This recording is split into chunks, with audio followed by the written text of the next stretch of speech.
Hello, this is Hebrew Apologetics with Marcus Cage. I am your host, Marcus Cage. And this is going to be a follow-up to the last video I just released, Jewish involvement in slavery.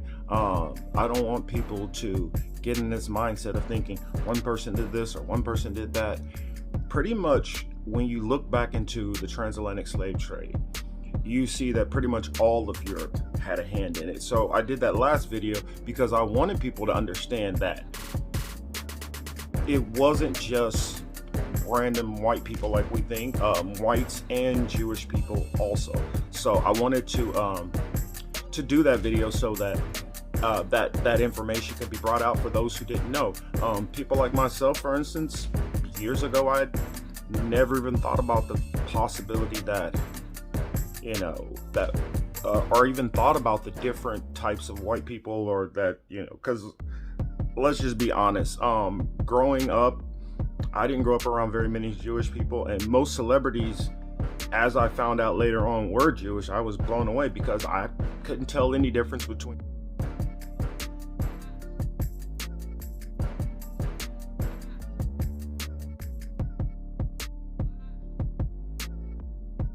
them from the typical average white person that I was seeing. So I thought it was very interesting to find out this history that Jewish people, while throughout a lot of modern history, have been hand in hand with the so-called African Americans to try to fight for civil rights.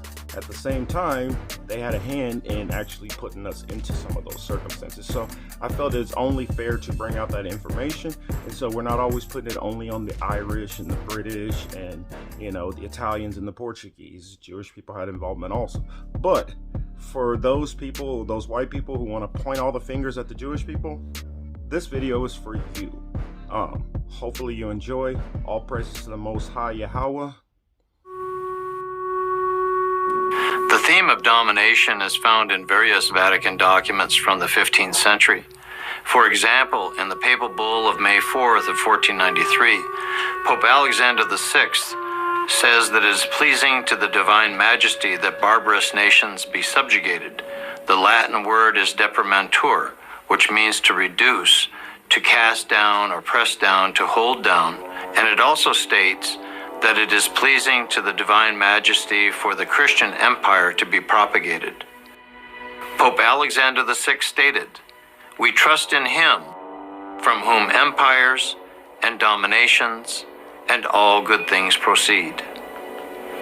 The Holy See of the Catholic Church issued many such documents even before 1493. For example, in 1452, Pope Nicholas V issued a directive to King Alfonso of Portugal to go to the western coast of Africa and to invade, capture, vanquish, and subdue all Saracens, pagans, and other enemies of Christ, to reduce their persons to perpetual slavery, and to take away all their possessions and property. That directive was reissued in 1455, 1456, 1481, 1493, 1506, and 1514.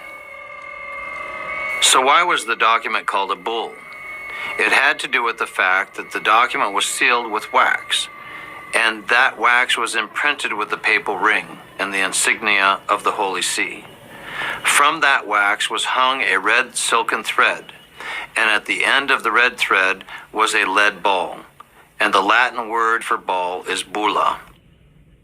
What these documents demonstrate, though, in terms of the language that was used, is the pattern or the paradigm of domination and dehumanization. And this is very clear by looking closely at the kind of language that was used in those documents. They go back to a root word, domo, in Latin, which is a very unusual and obscure word. And it has 7 main meanings: to subjugate, to subdue, to force into subservience, to tame, to domesticate, to cultivate, and to till. To cultivate in Latin is colere, which means to colonize or design. When you take the root of colonize, you have colon, which is the digestive tract of the body politic that is coming in invasively into the lands and territories of indigenous nations and peoples. And that colonizing, digesting activity makes that predator body politic a devouring, consuming body that's coming in invasively on top of the original nations and peoples. Treatment of human beings as property, deprived of personal rights, has occurred in many forms throughout the world. But one institution stands out for both its global scale and its lasting legacy. The Atlantic slave trade, occurring from the late 15th to the mid-19th century and spanning 3 continents, forcibly brought more than 10 million Africans to the Americas. The impact it would leave affected not only these slaves and their descendants, but the economies and histories of large parts of the world. There had been centuries of contact between Europe and Africa via the Mediterranean, but the Atlantic slave trade began in the late 1400s with Portuguese colonies in West Africa and Spanish settlement of the Americas shortly after. The crops grown in the new colonies, sugarcane, tobacco, and cotton, were labor-intensive, and there were not enough settlers or indentured servants to cultivate all the new land. American natives were enslaved, but many died from new diseases, while others effectively resisted. And so, to meet the massive demand for labor, the Europeans looked to Africa. African slavery had existed for centuries in various forms. Some slaves were indentured servants, with a limited term and the chance to buy one's freedom. Others were more like European serfs. In some societies, slaves could be part of a master's family, own land, and even rise to positions of power. But when white captains came offering manufactured goods, weapons, and rum for slaves, African kings and merchants had little reason to hesitate. They viewed the people they sold not as fellow Africans, but criminals, debtors, or prisoners of war from rival tribes. By selling them, kings enriched their own realms and strengthened them against neighboring enemies. African kingdoms prospered from the slave trade, but meeting the Europeans' massive demand created intense competition. Slavery replaced other criminal sentences, and capturing slaves became a motivation for war rather than its result. To defend themselves from slave raids, neighboring kingdoms needed European firearms, which they also bought with slaves. The slave trade had become an arms race, altering societies and economies across the continent. As for the slaves themselves, they faced unimaginable brutality.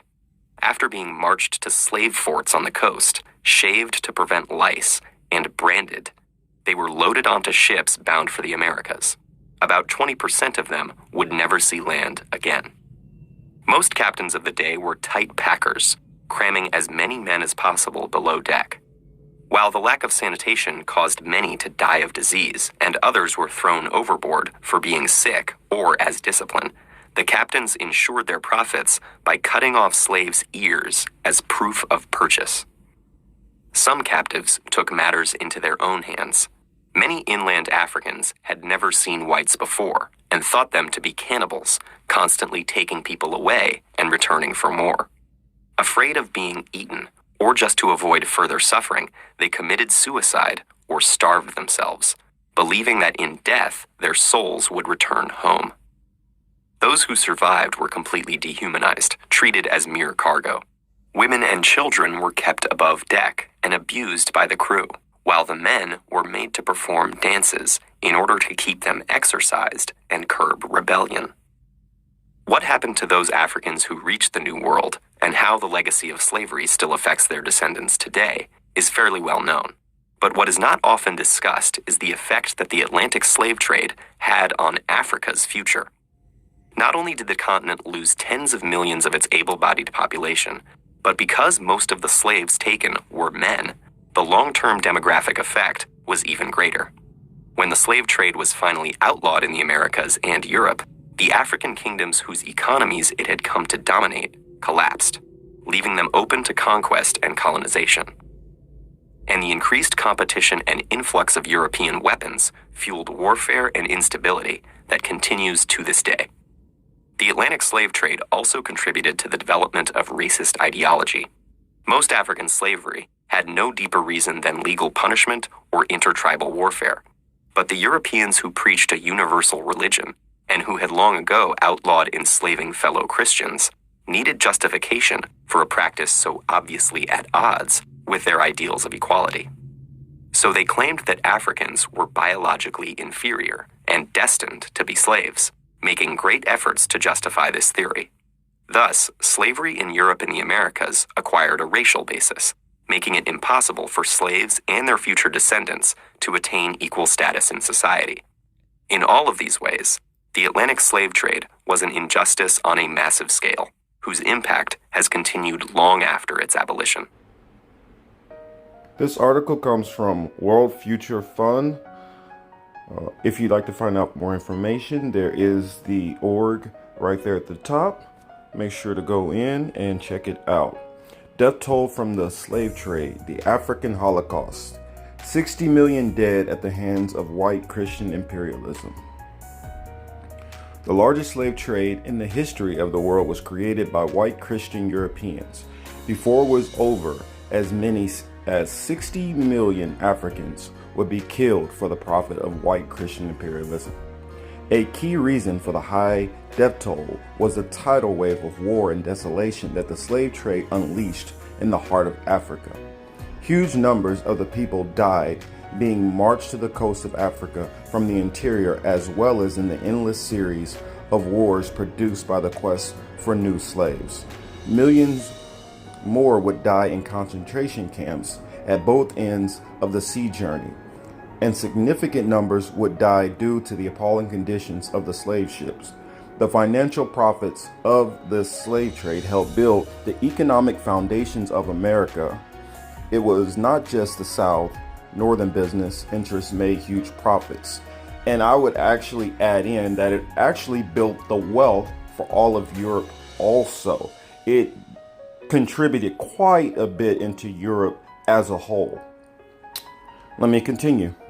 It is difficult to estimate the exact death toll that resulted from the transatlantic slave trade. There weren't exactly people measuring these numbers at the time.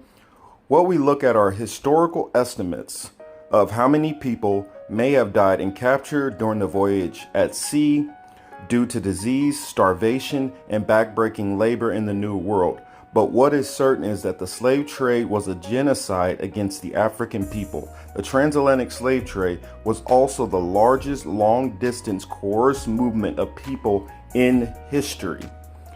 The estimated number killed during the transatlantic slave trade varies anywhere between 6 to 150 million.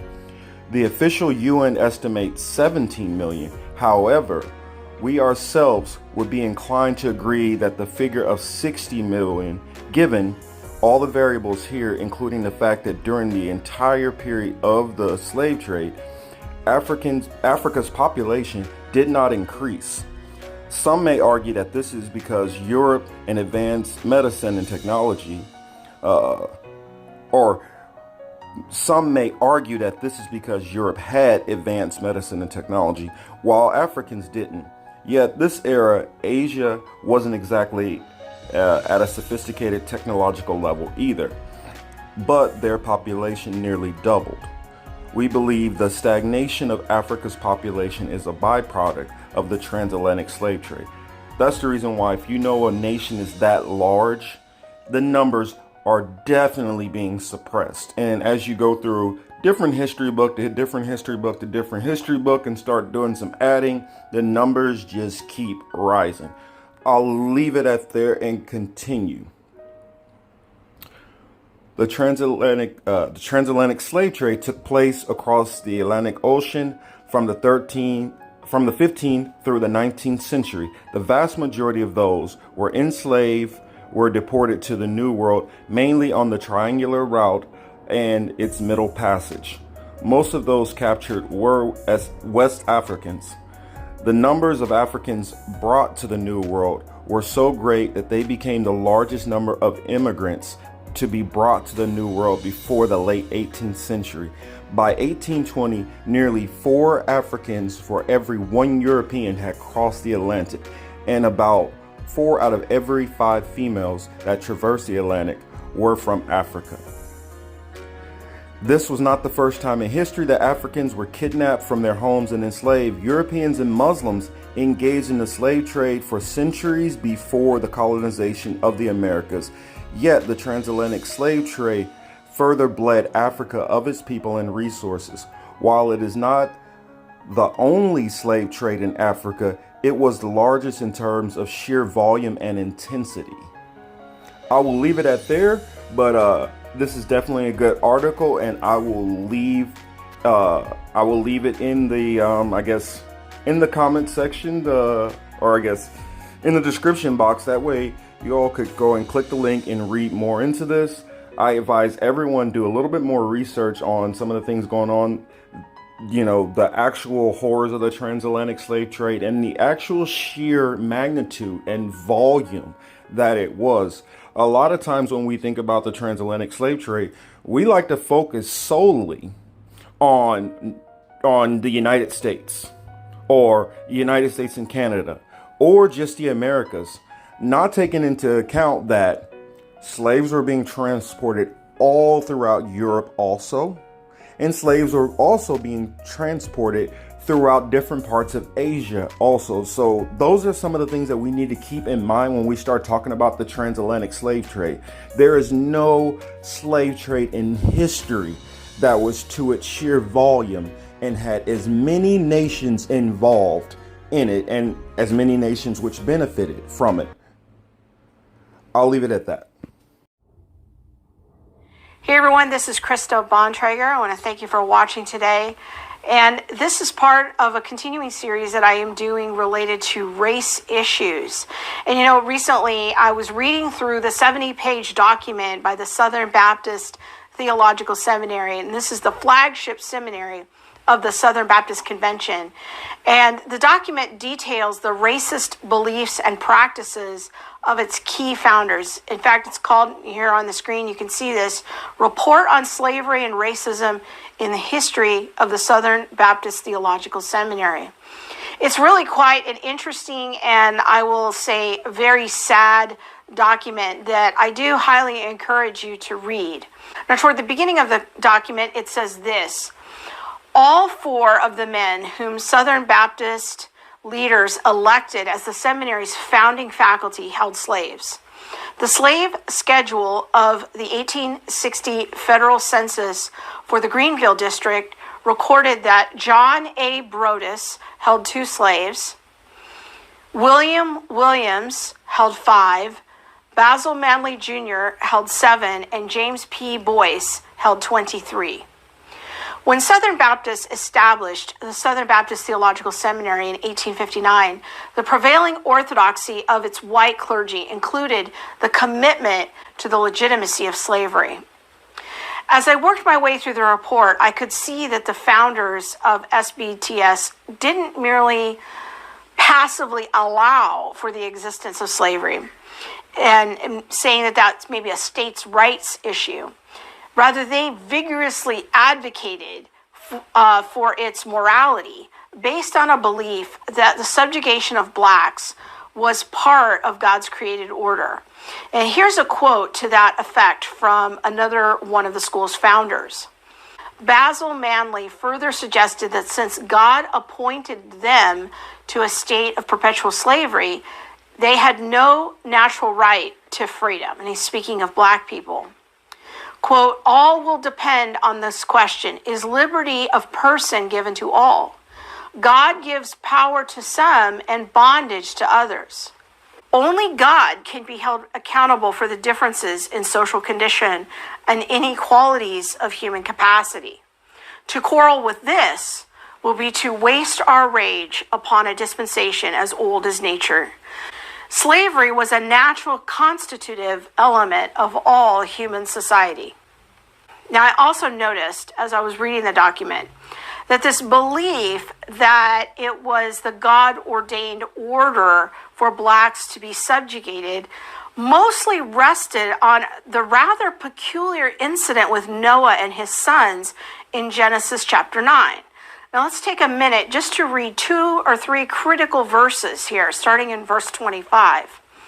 Noah said, "Cursed be Canaan, The lowest of slaves will be to his brothers. He also said, praise be to the Lord, the God of Shem. May Canaan be the slave of Shem. May God extend Japheth's territory. May Japheth live in the tents of Shem. And may Canaan be the slave of Japheth.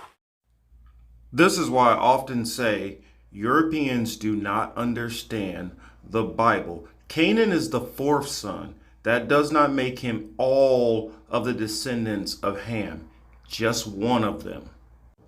Another misconception that I like to point out is a lot of modern day Europeans have automatically considered themselves the son of Japheth, when if you look at migration patterns, it shows that the sons of Japheth were actually pushed out of Europe before most Indo-Europeans got there. So they're not the sons of Japheth either.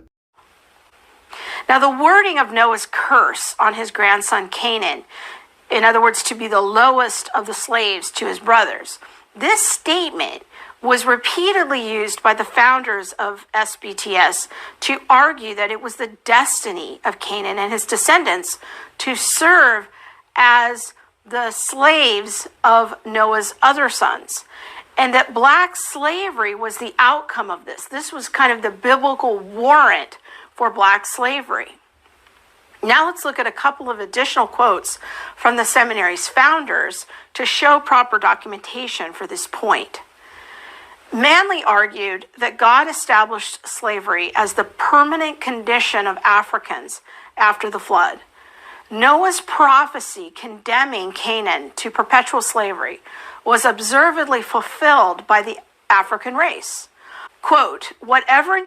Decided I'd push back real quick because I know she's going to keep saying Africans, Africans, Africans, as if Africans are all one people. Africa is literally the most diverse continent on Earth. Europeans are actually the least, but for some reason, Africans are all one and Europeans are diverse. Go figure. Interpretation you choose to give, look at the facts. That man's race in all times, in all countries, not accepting his own, has been in a state of servitude. In Africa, 3/4 are slaves. Efforts have been made at different points to civilize them, unquote, but without success. Quote, from age to age they have fulfilled this saying of Noah, if it be not meant of them, of what people is it meant? The report continues a few pages later. It says this, God has established that slavery was, quote unquote, essential to the existence of civil society, and that God had appointed Africans to serve as slaves forever. Quote, from Ham were descended the nations that occupy the land of Canaan, and those that now constitute the African or Negro race. Their inheritance, according to prophecy, has been and will continue to be slavery. Genesis 9 was repeatedly used as a spiritual cloak of this time period to couple God's holy name with unholy acts of dehumanizing behavior against people who bear his image. Now, personally speaking, I was vaguely familiar that the LDS Church used the mention of God putting a mark on Cain in Genesis 4 as referring to dark skin, and that this interpretation of Genesis 4 actually prevented blacks from being holding in the priesthood. And I'd actually advise looking into Leviticus 14. It talks about a plague into the land of Canaan, but none of it talks about black skin. It talks about mold and leprosy. In the LDS Church, until that policy was changed in the late 1970s. And you can see the official LDS statement on their website here. But honestly, I was not aware that these verses in Genesis 9 were used by Bible-believing Protestants in a similar fashion as the LDS Church until I read this SBTS report a few weeks ago. Now, the next day after reading this report, I was discussing the issue with a close friend of mine, and she pointed out a passage in an old book by Louis T. Talbot that contains several statements on his views on race. Now, Talbot is the namesake of the seminary where I attended, so I was very curious to read these words for myself. Now, in his classic book, Bible Questions Explained, which was published first in 1938, but you can still get a copy of it right now on Amazon, and it doesn't seem to be redacted, Talbot devotes several pages to explaining his theories about the curse against Ham, particularly his son Canaan, and its connection to the black race. Now, as part of Talbot's answer to questions about the curse of Canaan, he quotes a lengthy passage from another book, the Pulpit Commentary, as part of his answer. And he says this: the Hamite races, originally the most brilliant and enlightened, Egypt, Babylon, and Canaan, had the greatest tendency to degenerate because they were the most disinclined to true religion, the great preserver of men. So apparently, Talbot believed that these darker-skinned descendants of Ham had a tendency to degenerate because they rejected religion. Now, this strikes me as a 21st century Christian as a fairly peculiar view. But okay, let's continue and see what else he has to say. He goes on to quote the critical and explanatory commentary as well. It says this, quote, the doom has been fulfilled in the destruction of the Canaanites, in the degradation of Egypt, and the slavery of Africans, the descendants of Ham. So based on these statements, I'd say that Talbot believed that the enslavement of Africans was some kind of fulfillment of Noah's statements in Genesis 9. Now I turn the page a couple of pages later, and Talbot continues to clarify his position about the connection between Canaan and the origin of the black race. Why are Egyptians not as black as the Negroes? Both are descendants of Ham. What are the Abyssinians? Also children of Ham, not Negroes. They live in the same latitude as do the blackest people. I think the answer lies in the fact that the Negroes came from Canaan, who was under a curse, whereas the Egyptians and the Abyssinians were descended from other sons of Ham. Now, this goes into a misunderstanding which the current church has, which the old church had. None of them understand geography, migration patterns, or wars, and understand most of the people in northern Africa are actually Ottoman Turks. Now again, Dr. Talbot affirms a belief that black skin is the result of Noah's curse on his grandson Canaan. It is irrefutable, he says, that God has stamped the Negroes with characteristics which forever distinguish them from other races, characteristics of which color is only one. And it is not by chance that the Negroes has been a servant of servants. This fact is but prophecy fulfilled. Now, based on these statements, I'd say that Talbot believed that dark-skinned people were the descendants of Canaan, and that slavery experienced by blacks was the fulfillment of Noah's prophetic statements.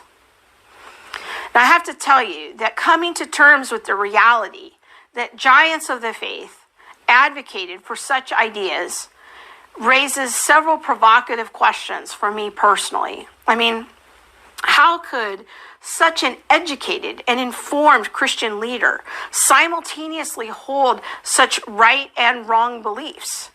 How could the founders of SBTS serve as defenders of truth on the one hand, while at the same time own human beings as slaves?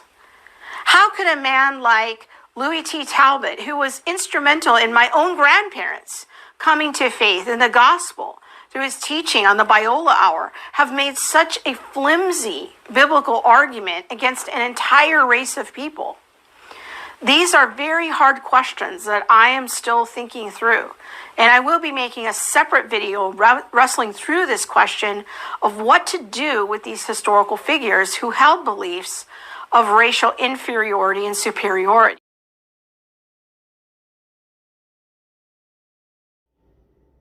Praise LaCrae, it's interesting because I feel like on the inside of the church, we're fighting this historical context you talk about. In other words, we love the blessing of the cross, but we don't love to sit in it and realize this is what God's asking me to do, to die to myself and to live for him, whatever context that's going to look like for me. But I want to flip that upside down, because I think the other side of it is true with our nation's history. We understand the curse that was slavery, white people do, and we say that was bad, but we miss the blessing of slavery, that it actually built up the framework for the world that white people live in and lived in. And so a lot of people call this white privilege, and when you say those two words, it just is like a fuse goes off for a lot of white people, because they don't want somebody telling them to check their privilege. And so I know that you and I both have struggled in these days with, hey, if the phrase is the trip up, let's get over the phrase and let's get down to the heart. Sure. Let's get down to what then do you want to call it. And I think maybe a great thing for me is to call it white blessing, that I'm living in the blessing of the curse that happened generationally that allowed me to grow up in Atlanta. And you know, you're talking about being 57. If you were 57, I can't imagine being that old, Dan, and being 57. But I've said to our church, LaCrae, a few weeks ago, when I was born, the day I was born on Boulevard at Georgia Baptist Hospital in 1958, black people did not have equal rights in this city. Not my grandparents' lifetime or their lifetime, in my lifetime. This is right now.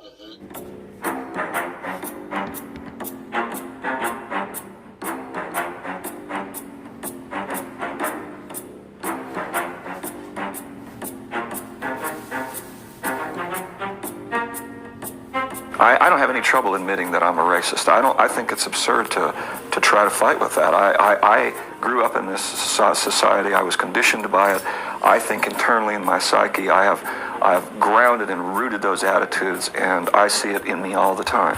I don't like being a white man, and that's where I still am and working on that, because I know what I've done, what people like me have done. Part of being white is just not in any way acknowledging what it means to be white. I have a white skin, and that with that white skin comes along a whole mess of privileges that I have, and I don't ask for them, they just are there. You have started to break the code of silence a little bit when you start talking about white people and you start talking about this stuff, and you find yourself suddenly all alone.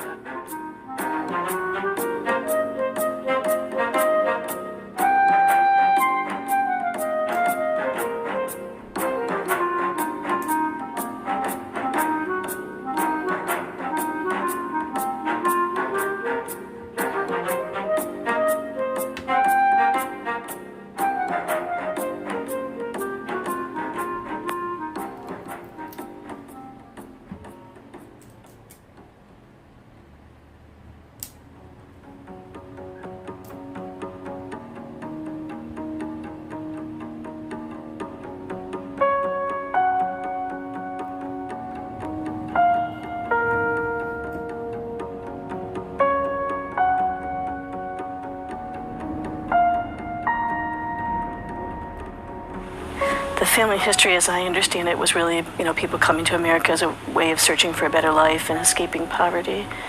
And it has often seemed to me that also meant escaping their roots, where they came from, that there was a sort of a desire to separate from that and to become something different.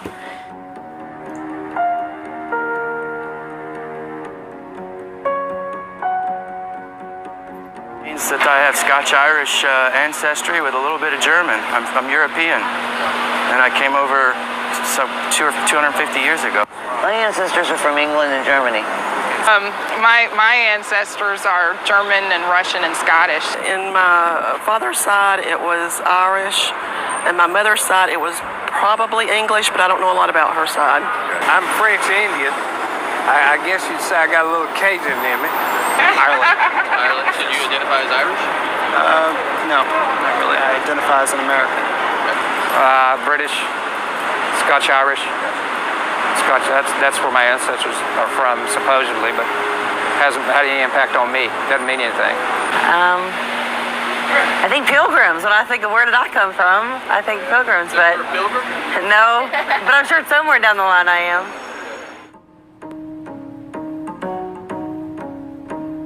Because they were Irish, there was a lot of oppression, because they immigrated over from Ireland. So I thought a lot about what that was like for them as Irish people, but I never thought about what it was like for them and when they became white.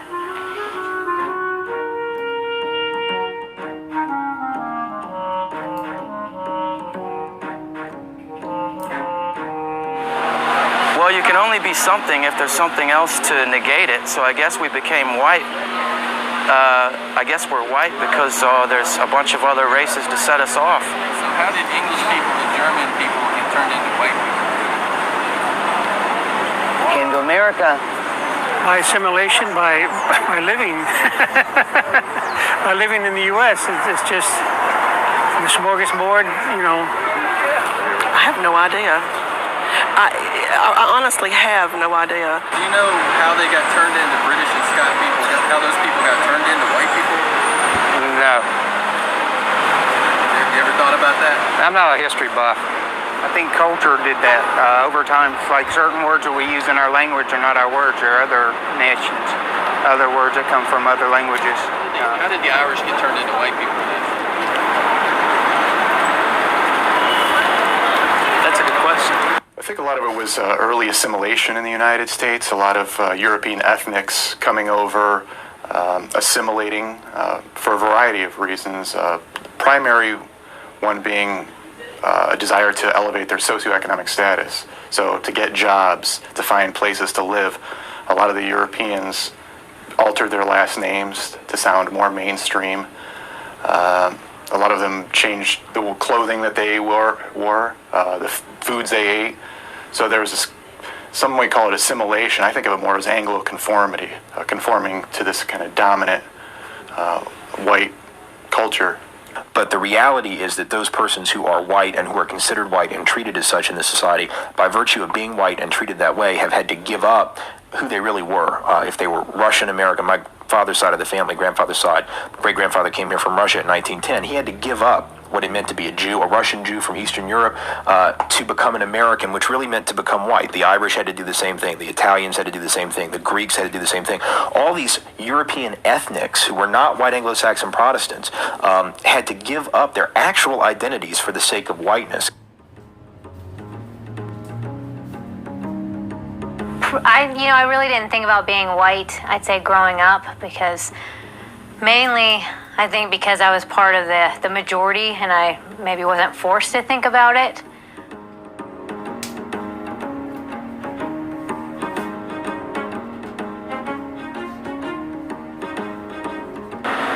I don't think it means anything. It's just, some people might think it means better, but to me it doesn't mean anything but just the color of my skin, really. How often do you think about being white? Not very often. I really don't think about it a lot at all. Hardly ever. It's just me. Racially, do you see yourself as a white person? No, I see myself as a person. Person? So do you ever think about being a white person? No. Probably not very often. Not really. Sometimes I got a lot of black friends. Sometimes we make jokes about it and everything, but not really. It doesn't matter to me whether I'm white, pink, or purple, or black. I don't care. depends on the social situation.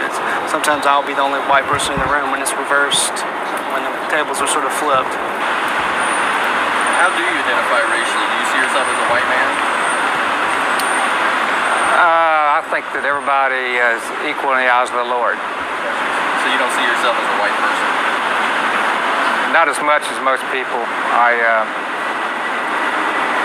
I think when it's all said and done, we're equal, and definitely inside and outside.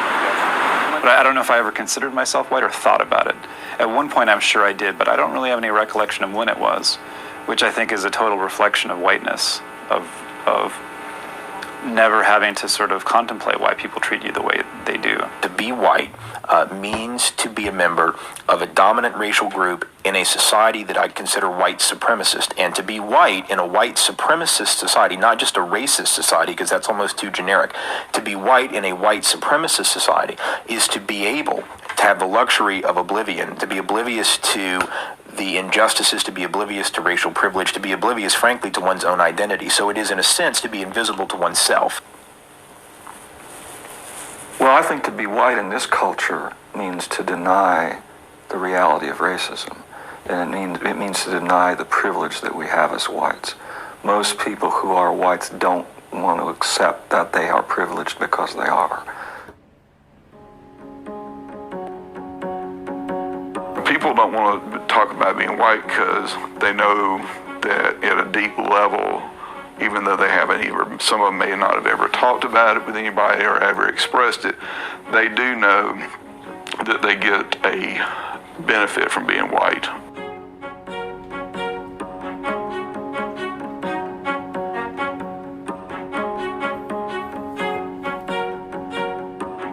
If you're white in this country, there's certain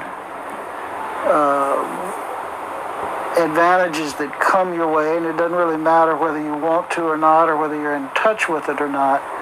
Now I know there are privileges that I enjoy simply because I'm white. Every minute of my life, I'm aware of my white privilege, of the fact that I have a white skin, and that with that white skin comes along a whole mess of privileges that I have, and I don't ask for them, they just are there. There are things that come to me, that belong to me, that I'm given and that I expect just because I'm white, that I never wonder about, ask about, discuss. And that's the power of it, is that the privilege of expecting that I'm going to go to good schools and that I'm going to have choices no matter what, that there will always be a choice that will be probably pretty reasonable, that will work out pretty well for me. To me, it's about privilege. A lot of people get to walk around thinking that we live in a meritocracy and thinking that their own hard work is the only thing that's, responsible for their achievements. I think that it means, and I think that it shapes everything. White privilege is probably the freedom to move through the world fearlessly in a way that black people cannot move through the world. That you can take advantage of opportunities with much less fear and an assumption that you'll be treated equally with all other white people. Part of it is not having to even think about it. And so in a way, it's sort of like the privilege of having that space in your mind free to think about other things and be concerned about other things. So it's not even having to think about race is part of the privilege.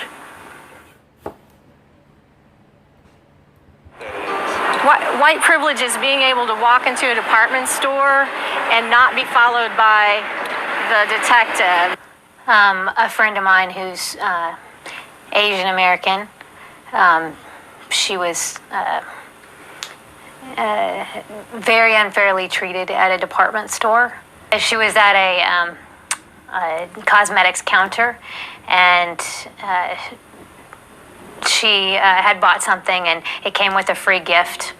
So the woman at the counter put the free gift in the bag, and my friend didn't know that the free gift had already been put in the bag, so she had grabbed the one on the counter and put it in the bag unknowingly. Just as the sweetest woman, wouldn't hurt a fly.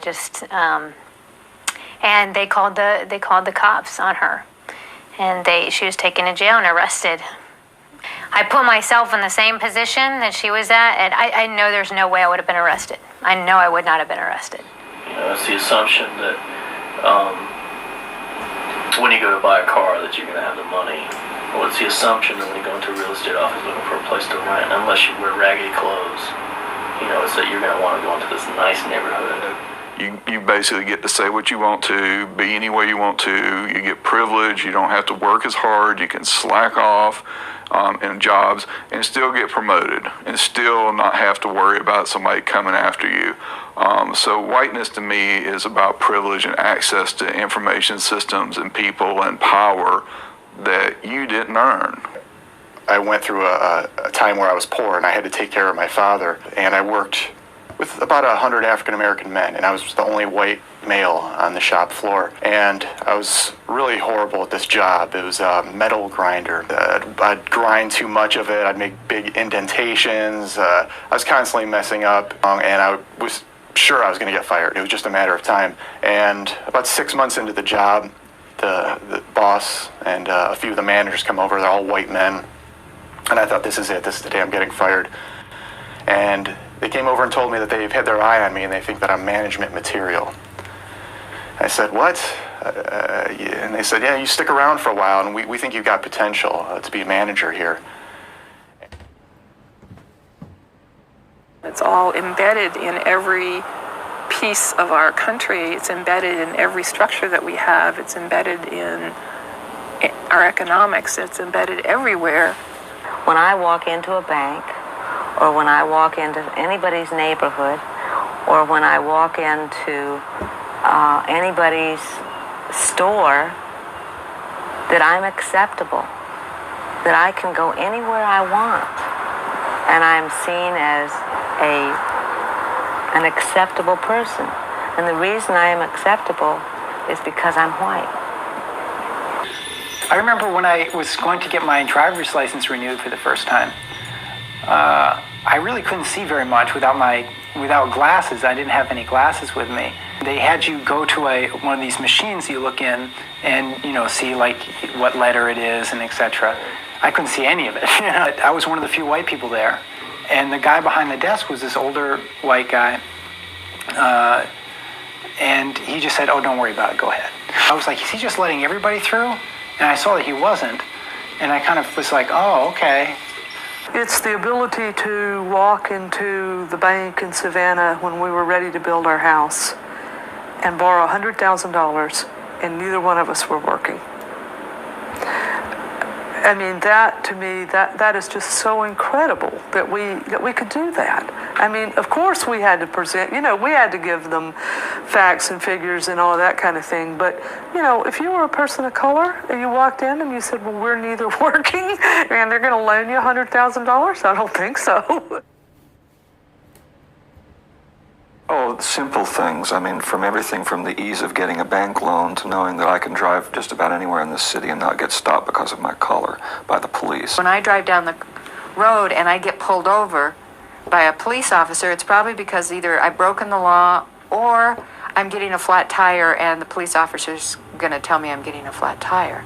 Well, when I get pulled over, I don't get tickets, I'm a white woman, middle class, in a minivan. I get pulled over all the time for speeding. And it's almost become a joke. And then, the police officers apologized to me for pulling me over, and I know if I was a person of color, that wouldn't happen, I know that I would be pulled over a lot more if I was a person of color because I speed every day. And so I get stopped, they look at my license, and then they let me go, I've experienced whiteness on the 3 occasions that I've been pulled over by law enforcement driving a car. One time I ran a red light. It was turning red, right? Another time I was speeding. Another time I had a headlight out. And every single time I got off with a warning. I never got a ticket for any of those things. It was privilege and whiteness, therefore, that helped get me off. And I think for the average person, it would be whiteness that would allow me not to even have to think about why. I could get away in thinking, I sweet-talked my way out of that. I did, but I was aided by the fact that I'm white. They're not going to do a body check on me. They're not going to rip my car apart looking for a reason to haul me in. I'm not profiled. That's white privilege.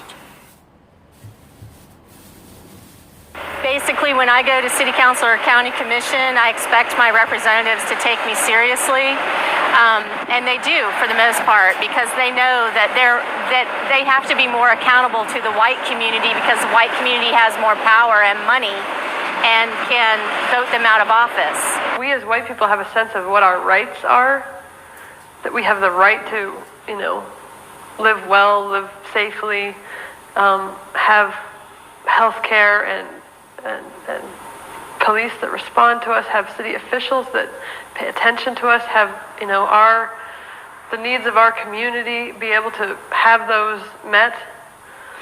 And I think that if you talk to people of color or look at communities of color, that does not exist for people. That idea of those rights.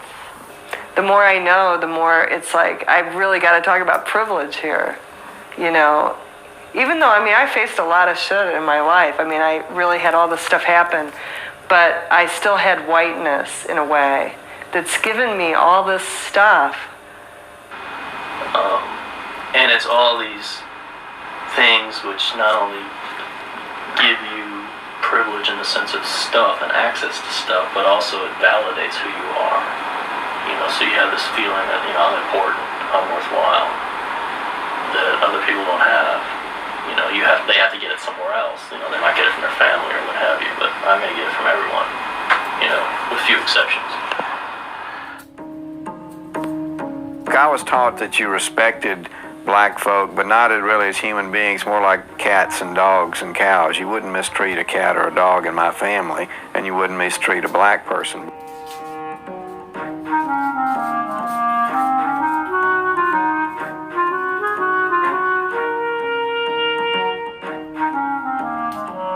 I don't have any trouble admitting that I'm a racist. I think it's absurd to try to fight with that. I grew up in this society. I was conditioned by it. I think internally in my psyche, I have grounded and rooted those attitudes, and I see it in me all the time. I'm always dealing with it. I don't think that makes me a bad person. I don't think that means that I've grounded in original sin or anything. It just means I've been well indoctrinated. But it does also call me to do something about it. I consider myself somebody who does racist things and acts on the racism I have within me because of the context of the world in which I grew up and live in. For me, individually, is to recognize and acknowledge that I have the power of race in me, and that I'm going to be. I don't believe I'll ever have a time when I look at anybody and don't see their racial classification first. Oh, I hate to admit it, but I still have thoughts that I'm smarter than some black people just because of skin color. I'm sorry, but that still crosses my mind. Stereotypes will pop in my head just like everybody else, When I see somebody, a stereotype will pop up, and then I have to say, no, that's a prejudice. When I'm in a classroom of students, I'll tend to look at the white students more than I'll look at the black students. And when I realized I was doing that, I was shocked. And I tried immediately to begin to train myself to stop doing that. And it was astonishingly difficult. There was something about a natural tendency to look at white faces in a way that I did not have the same natural tendency to look at black faces. And I think that's a kind of an ingrained, inborn racism, is all I can think of it as. I remember I was talking with a young man named Sylvester, and he was saying, "You're racist." And I'm going, "I'm not." He's going, "You are." "I'm not." We went back and forth like that for a while. And then I had to go get refreshments, so I said, "Hold on." And I went upstairs, and my mother turned to me, and she said, "Get a grip on yourself. You're a white young girl. You've grown up in the racist society. You're racist. Deal with it. Move on." But that was an amazing gift that my mother gave me, because it allowed me to turn all of my defensiveness about it into, oh, well, maybe I am. Racism and prejudice are very different things. And all of us have grown up with prejudices. Some of us have prejudice against people of color. Some people have prejudice against white people. And some of us are downright awful about it. Because so much of the focus is on personal prejudices. That's how I think a large part of the U.S. population analyzes race matters is between different groups of people. Well, I think it works the same way. If black people feel that white people can be racist towards them, I don't see any difference between a black person being racist towards a white person. In high school, the high school I attended was probably 60% black, 40% white, and being white and in a majority black class, I was picked on and teased for that. So. Sometimes you come across people that feel because of what happened in the past that we're held responsible. I'm 30 years old. I wasn't around when that was happening. I know what it feels like to be subjected to anger for something that I personally never did. If we're in the wrong place sometimes, and it's obvious that we're in the wrong place, we're the wrong color to be in that place, you'll hear a comment. You'll hear some things that's not so nice that you would never think that you would hear. Like what? You're a little too white to be in this neighborhood. When I was teaching, I was not privileged because I had to interact with a lot of stereotypes about white people, and I had to deal with them on that level, but I was privileged in the sense that I got the job in the first place. I think that one of the key things to understand about racism is, like Malcolm X said, racism is like a Cadillac. There's a new model every year, and it's racism is a dynamic social construction, so it's always changing, it's always mutating. So people that say, well, there's no racism anymore, they're referring to racism as it existed in 1950 or 1920 or 1910. Racism permeates every aspect of our society, and it's made it, a world that we live in that's very unequal. It isn't what you personally did or did not do. And I think that's such a hard leap for white people to make, is like, it isn't something that I personally did, but it's something I personally have to work against. It ain't just a matter of who I am as a person or what I think or feel about other people. I think there's a hierarchy in our country that's based very clearly on skin color and on people's perceptions of what race you're in. And white are at the top and black are at the bottom, and Asian and Native American and people of sort of light brown hue are in the middle, and Latinos are down, and then blacks are at the bottom. Racism is not simply about how we get along on an individual level, but it has to do with who has institutional and social power. White people have the political and social power in our society, and that is a given. And if you pick apart social and political situations, you can see that very clearly. I think it's quite obvious. Whites get privilege and experience the advantage of being in a system that thinks white is better than folk of color, and so there's all this unearned advantage that's going on all the time. Particularly in a society like the United States, it's hard to confront racism unless you understand how, if you're racialized as white, you benefit from racism. Just because I am white and have these privileges, I participate in a racist system. And that doesn't it's not my fault. I can't help it. I'm born to it. And, and that's what being white means. But I do think and assume that white privilege is, in fact, the kind of racism that you can't avoid. All I got to do is sit down and close my eyes, and things are going to just move forward in white interest. And there's a way in which I'm complicit. I collude. I don't say anything. I don't do anything to stop it or challenge it. And in that way, I really do think that's how racism works, and that's a way in which I'm racist. And the difference now is that I don't try and prove to anyone else or even to myself that I'm not racist. I sort of assume that, know that, and get on with doing anti-racist work as best I can. I believe that the very depth of understanding racism is understanding that process of us becoming white, historically us becoming white, and exactly what does that mean to be white, and how much of our humanity that we've lost. Because I think that the only way that whites can truly regain our humanity that's lost to the degree at which we've bought into white is through doing anti-racism work in anything that we do.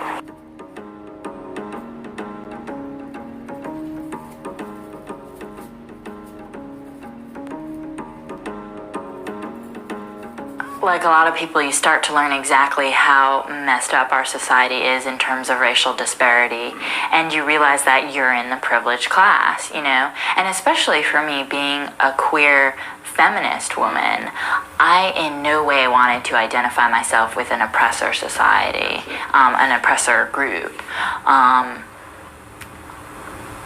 And that was really hard for me. But calling myself white, that's been hard to actually say I'm a white person. It took longer than me recognizing that I was a white person, you know what I mean? Yeah. To go around and say I'm white. Yeah. Get comfortable with it. Right, with that. Like I was aware that I was white, you know, through this whole process, but it's, you know, it's been a process of being able to say all the time, you know, I'm a white feminist. It's taking the onion and it's unpeeling the onion, you know, of how racism permeates everything around us. I am white. I am, you know, middle class, English speaking, and seeing that as tools that I can use, and also claiming my identity communally as part of this white community, and seeing that, you know, the work that I need and want to be doing is in the white community. What we have got to do is use the power that we have because of the privilege to kind of tear down those things in the system that hurt other people. For me, I haven't been able to give up white privilege because you can't until the system is eradicated. It's going to be there. But by struggling against it, by fighting against it, by consciously making a decision to turn against it, I can release myself. I can say to myself, you know what, I'm still receiving these benefits and that's horrible, but at least I'm out there doing something about it. And so there's a sense of freedom. There's a sense of being, of really claiming my humanity. As a white person, I have leverage. It's kind of funny because as a poor person, I never had leverage, but as a white person, I have leverage. And a woman, I didn't have much leverage either. But as a white person, I have leverage among other white people. They take what I say as being more valid. It doesn't seem self-interested to them. I mean, I have connections with the judge. I have connections with the guy in the bank. I have connections everywhere with people that have power who can make decisions around policy, you know, procedures, just all kinds of things. So at that level, I can use my influence. What has been a challenge for me, and where my greatest challenges have been, is on how I can personally use the positions that I'm in to help to change the institutions in ways that make it possible for them to really be allied with communities of color and accountable to communities of color, and where people who come to work in those institutions can begin to come into them without feeling like they have to code switch, or without feeling like they have to put on another persona in order to survive. There's this whole world out there that I had no idea about. And as far as I can see, people of color, the ones that I have been close to, and the communities that I've been around, have a lot more figured out about how to be human beings than white people do. I think because we're cast as oppressors, we've had to get rid of a lot of pieces of ourselves that are human, and it's deadened us to a lot. I mean, it's deadened our sympathies and our empathies and our heart to other people. I think that not knowing that you come into this world with all this privilege makes us, doesn't make us good people, in the sense that it doesn't make us, I'll take that back, doesn't make us the people we could be. It takes away from who we really are as true human beings when we start applying when you start benefiting from something that you didn't earn and you don't acknowledge and you don't do something about. If you're going along with the status quo and you're not doing something to make change, you're part of the problem. And I think a lot of white people don't want to have that discussion. When we pretend that our school systems are okay and that the criminal justice system is okay and media depictions are okay, and we just go along with it, we are part of the problem. If I do nothing in this world because it is set up for me. Anyway, let's see. When the Portuguese, they're the one who came to read that first. Okay. And I think Portuguese and Spanish. Okay. When they came, like my family, they give them like fake guns. Is that fake guns? Fake guns. Broken mirror. Come on, they never saw that before. Right. So they taught them, how to understand each other. Part of my family's name is Da Costa. Da Costa, from the coast. No, Da Costa is Portuguese name. But they didn't conquer them though. No. Did they conquer them? No. They were kind of an alliance. So they can go and get them, the slaves. So these people that were going to get the slaves, were they Hebrews or were they not Hebrews? Okay.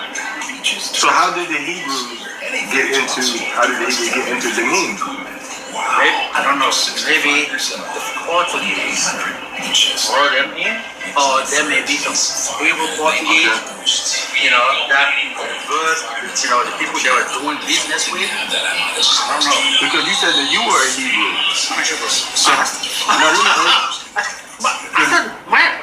Part of my family name is Da Costa. Okay?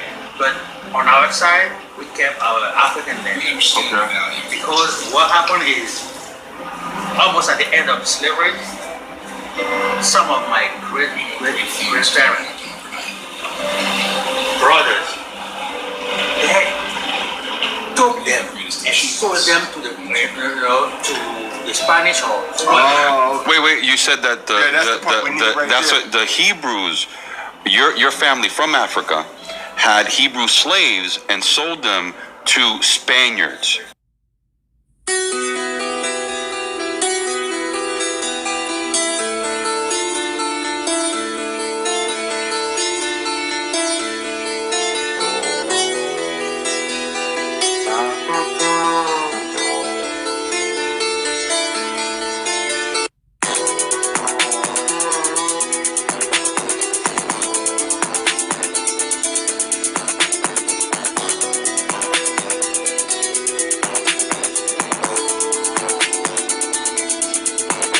Spanish. But then he said that the other part of the family, the same relatives of the same family, was then themselves taken and got sold into slavery. Con.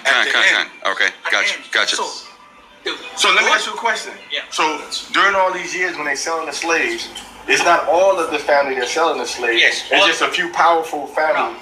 No, it was, there's like in that part, they have. The Da Costa, the Souza. So the Da Costa.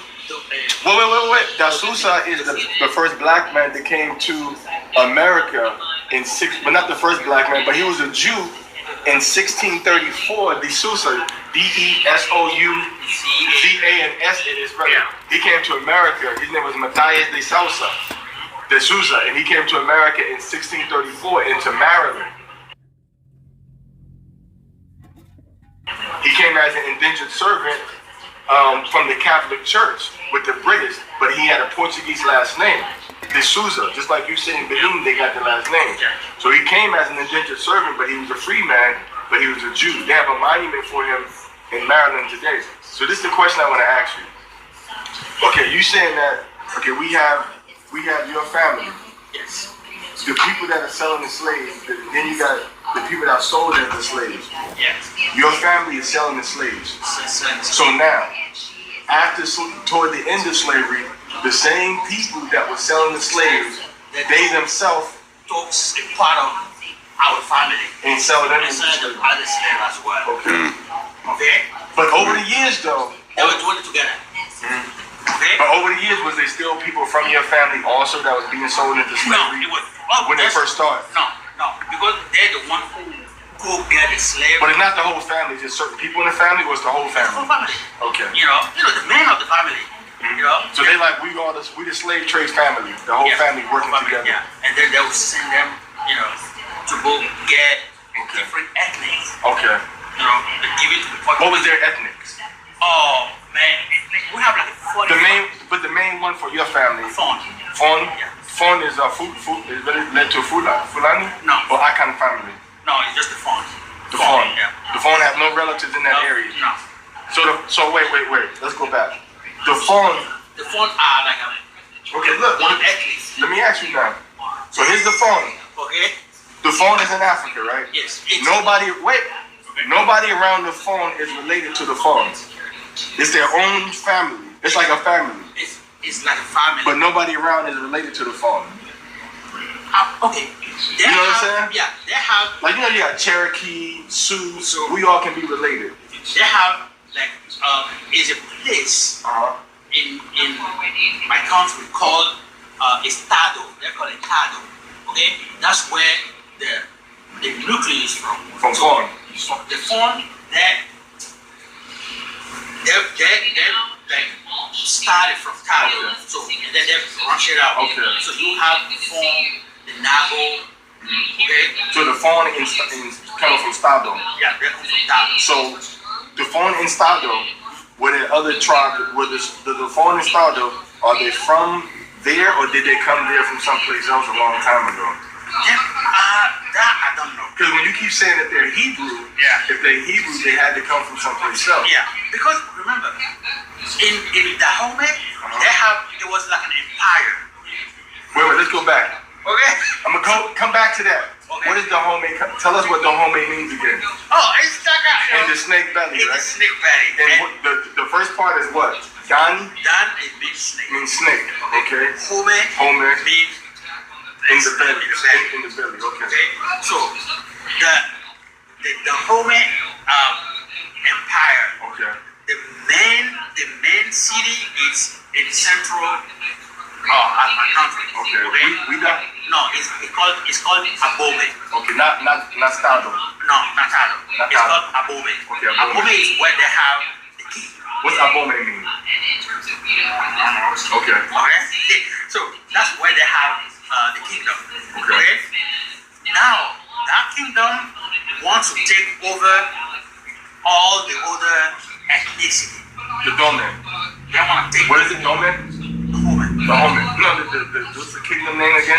Oh no, it's called it has a name that What's it? You took me by surprise. I can't. Okay. Okay, yeah. It's something I have to. And you gotta make my sandwich at the same.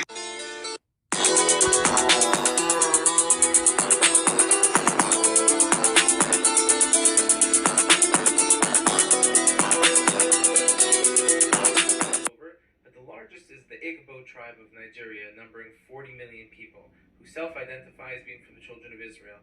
They're doing 8-day circumcision out there. They have a lot of customs, from Jewish weddings to Jewish mourning that you'll only find amongst Mosaic law. And they're going through their own political struggles right now. There was a genocide on them in the 1960s. Millions of them were killed.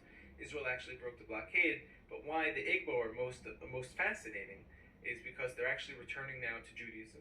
There's, I think, 48 synagogues now in Nigeria who are from the Igbo, and that number's growing rapidly. The leader of the Free Igbo movement, if you will Google, his name is Nnamdi Mahdi.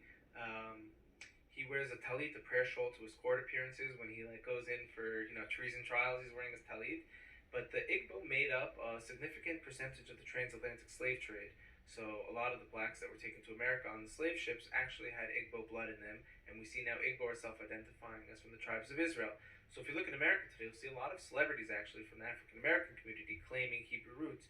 Reference would be Amari Stoudemire, high-profile basketball player, rapper Kendrick Lamar, who's got I don't know, maybe 1 billion views on some of his stuff. These are people who are influential, and people look at them like maybe they're crazy. How do they have any ties to the tribes of Israel? Then all of a sudden, we see the actual ships that brought him here are coming from the exact place in Africa where it's an Israelite hotbed. So this is going to be also an interesting piece of the puzzle.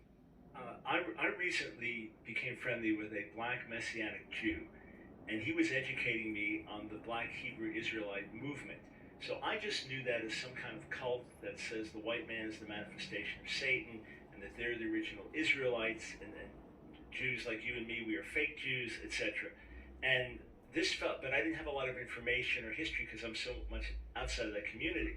So this fellow's historian, he's well educated in these areas, and he's going through the whole history where they came from in Africa and identifying as Black Jews or Black Israelites. And then he said that these then began to expand it to say all blacks are the real Israelites and the whites are not. So, but it started with folks that generally had this heritage, and he'll tell me, oh yeah, this is how we pronounce this in our community. We have this tradition.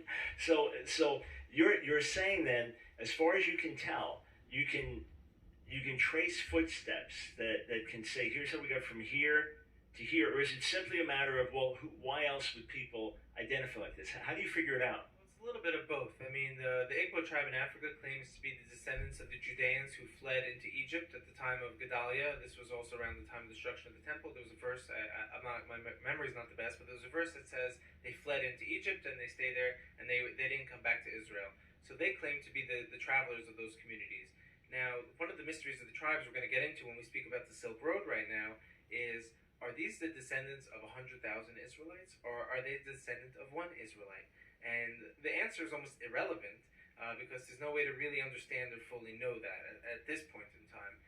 So let's go back to the Silk Road for a second to discuss this identity thing. And we'll go back to the African Americans because and their hate for the white people, which I had a debate with someone who hated white people. He told me my grandparents enslaved his grandparents, and I owe money. I told him my grandparents were farmers in Europe, so we had to get on the same page. But there's a lot of trauma from the transatlantic slave trade and from what happened. It's all very fresh. So we have to be very diplomatic and sensitive about them. I understand why they would hate a white man. That makes total sense to me.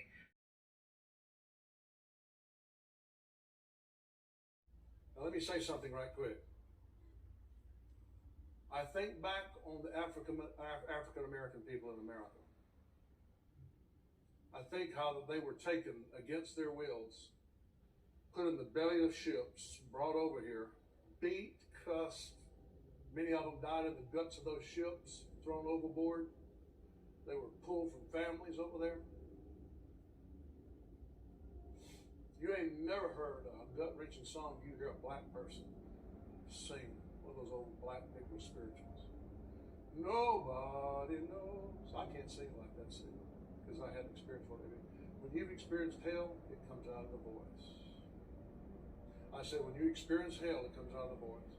If you're one of those people that you got a problem with black people or whatever, you better shut your mouth because they're God's people. You better hear what I'm saying to you. You better shut your mouth. You better shut your white mouth.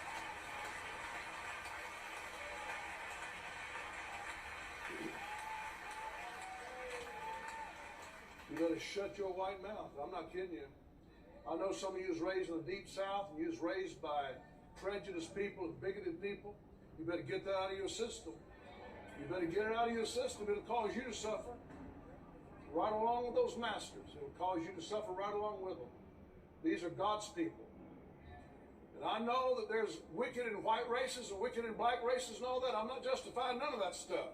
I'm just saying God knows what happened to the black race.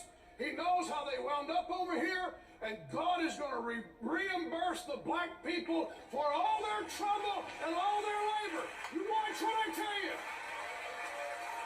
Watch what I tell you.